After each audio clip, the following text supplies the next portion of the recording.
Hello and welcome, I'm Raziel, and so today is part of a follow-up to my starter box video I did a couple of weeks ago, and this time it's about saving money on a second purchase.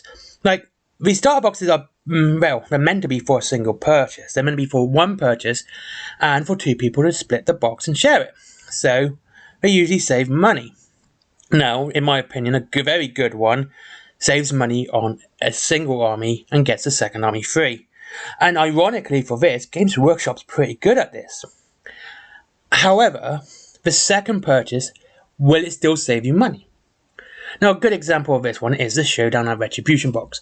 I do like this box, it's a very good box, and whether or not you collect Union or the Enlightened, first purchase saves you money. Even more money if you were to build 4 Iron Horses or 4 Iron Eagles. But unfortunately, even if you build the 4 Iron Horses or 4 Iron Eagles, a second purchase won't save you money because it does include 6 named characters which you can only take 1 of. It would be great if we actually had some face or boss cards models for Wild West Exodus which were just generic people, which would be great. However, we don't, so we move on. But like I said, second box won't save you money. It actually will be about £14. I guess that the best end that you would actually be spending over than if you bought the items separately. Now, Kings of War is actually one of it. I must admit, Mantic actually doesn't. This is one thing that Mantic kind of doesn't save you money on for a single army. And I looked at several Kings of War boxes for this, and you tended to be around about £5 or, well, £7.50, I think was the top end of money you would be paying more if you bought the model separately. I mean, if you bought for both armies, yeah, it'd be great. But this video is completely provisioning on you only collecting one army. Yes, Wargamers collecting one army. Haha, very funny. But this is that way. And like I said, ironically, Games Workshop's actually the best for this. And to further this, I'm also going to make sure, like when I was looking at and researching this video, that what would be the cheapest way to buy that army outside of the starter box? So let's say the Kings of War boxes again. If we look at the Abyssal Dwarf army, it includes a little bit more than what's in the new Raging Voids box. So it wouldn't be like for like savings.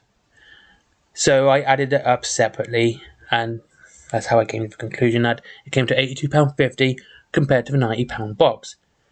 Also, part of this, and which needs to be discussed, this is before selling anything, because yes, you can save more money, or at least get a rebate on the box for what if you sell the other army. And this isn't always guaranteed though, that's the thing.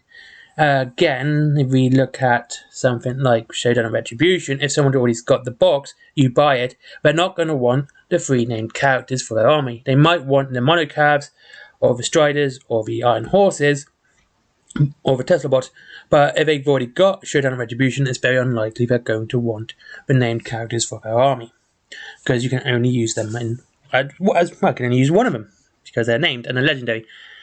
So, there you go. As again, Games Workshop, honestly, it's really weird when I was looking at this, it's literally the best for this. Now, also the worst. Okay, this is kind of weird. Now, if we look at the 3 starter boxes for Warhammer 40k, you've got the small one, which has the squad of Space Marines and the squad of Termagants. You have a starter set, which has basically the combat patrol boxes minus 1 unit on each. And you have the ultimate box, the 125 box, which is a combat patrol on each side. Now, of course, it being a combat patrol on each side, if you were doing the ultimate box, okay, I've got to mention terrain, but honestly, because I don't, again, terrain and rulebooks are always extra. I'm not going to add them in because we are talking about the models here. I mean, I should, but you're not going to be taking terrain everywhere with you. You're going to be taking the army with you. And that's why I'm just talking about the armies here. You could get the combat patrols for £95. So why would you spend the extra £30 for the, ultimate starter box when, you can get it for £30 cheaper? However, the middle box, the starter set, actually does save you money.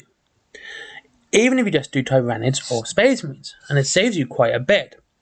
I calculated around about £70 at minimum for the Tyrannid side, And so buying the starter box, you save money on your Tyrannid army by about a $5 or $10. So a second purchase of that box just for Tyrannids will further save you money, which is fantastic, because you can use all the models again, you get a second Psychophage, you get a second Tyrannid Prime, you get more Termagants, and there you go, you have a second army, and of course, well, further improved your army, and that's fantastic. And once again, like I said, Games Workshop actually does this one pretty well. The second one that they do this on, which is really good, is the Horus Heresy box. I again did not add the price of the rulebook into this, so if you're going to do this, you're going to end up with a lot of rulebooks. You can sell these on, keep them, whatever. I'm actually keeping mine, and I'm going to be getting a third Age of Darkness box anyway, just to start my 1,000 Suns, because of the saving you get. And this one is actually a very good saving. And with this, I didn't even add in, ironically enough, the price of the Praetors. I just did, basically, the 40 Tactical Space Marines, Mark 6 Space Marines, which is £100. The 10 Terminators, which is £50. You have the Dreadnought, which is £37.50. And after that, that's it. You've got everyone else free after that. Pretty cool, isn't it? So you got the Praetors free, and because you're going to really use 2 of them in an army, you don't need both of them. And we get the Land Raider free, which is absolutely fantastic. And what makes this box extra special, especially for Horus Heresy? I mean, it's a shame that you can't use the Spartan or the Contemptor Dreadnought in 40k, which is really weird. Well, okay, the Contemptor makes sense because they didn't even know how to rebuild them during the Horus Heresy. So 10,000 years later, I don't think they'd still know how to rebuild them. But the Spartan is kind of weird. So, as I was saying, that is a good box because not only do you not have to divide that into 2 different armies, this is a single army. It's a complete army on its own, which makes it a very good saving and multiple purchases. If we go back to the Kings of War boxes, even if they did, if you're only buying 1 army, you still have a second army there, which you might not use. You could sell it, or it could just collect dust.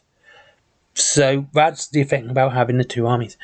So when it comes to buying boxes for more than 1 purchase, Games Workshop does it pretty well, and some boxes are worth it. The Age of Darkness and the Starter Set are very good for this. Especially the Starter Set for Space Marines, because you get 2 squads of Terminators, and they're quite beefy right now. And of course the Space Marines just for the Age of Darkness. And finally, should you? I mean, you are, like I said, you're going to end up with a lot of extra stuff that you don't really need. I would say yes, because, rulebooks are pretty cool to keep and actually sell pretty well. If you just put it down for like 20 quid, you say, here's a rulebook, 20 quid, you're pretty much going to guarantee a sale. That's for the hardback one for Age of Darkness. Other rulebooks, you might have to charge less or whatnot. So yeah, I mean, as a saving option for a second, it really is pretty good for Games Workshop for them to do that. However, most other companies don't actually allow it for a secondary option. Buying 2 of them doesn't really save you money if you're doing 1 army. If you're doing 2 armies, if you're going to do both the Abyssal Dwarfs and the Twilight Kin for Mantic, then yeah, multiple purchases are great. But however, if you're only going to do Abyssal Dwarfs or Twilight Kin, a second purchase isn't going to save you the money that the first purchase would. Anyway, thank you very much. Hope you all have a good day. Great. Thanks for watching this video. It's been an interesting one to talk about. Just something that was on my mind. It is Saturday, so I had to find something to talk about. And yeah, if you want to save money, which is pretty much what this video is about, go to Raylan Games for about 20% off War Games there, and not their own though. Raylan Games down below, and free delivery after 20 quid. There's Forbidden Planet if you like comics. They do all sorts of comics, and of course there is my merchandise and my video and my comic as well there down below. And finally, there is Patreon. But as always, please treat yourself to something nice first, rather than just give me money. I would love money, but I'd rather you treat yourself first. That way we both benefit, and have a great day, and I'll see you again soon. Bye-bye.